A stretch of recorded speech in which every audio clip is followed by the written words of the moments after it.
Day 53, 365 days of printing with vintage hardware, and I'm honestly running out of ideas. It's a good thing I didn't take this printer and make it the printer for all 365 days. I'm looking for prints that we can do around an hour or so because we're in a hotel room and I don't want to piss too many people off. So I've thought of a ridiculous print to do. Let's do an overhang test. It's currently, getting some fairly decent speed on the first few layers, but as we start getting up into the overhang portion of this, it's going to go pretty slow. So we have no part cooling fan. You can get up to around 45 degrees or so in just about any printer. Question is when is this going to utterly fail because it has no part cooling fan?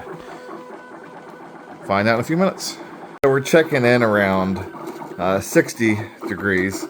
Around 50 we started to see some drooping from the text, and 60 is getting kind of bad. It's also speeding up, so it's sliced with a minimum layer time of 10 seconds. So down at the bottom it was at 10 millimeters a second. By the time we get to 50 degrees, it goes to around 20, and then to 60 we're hitting 30.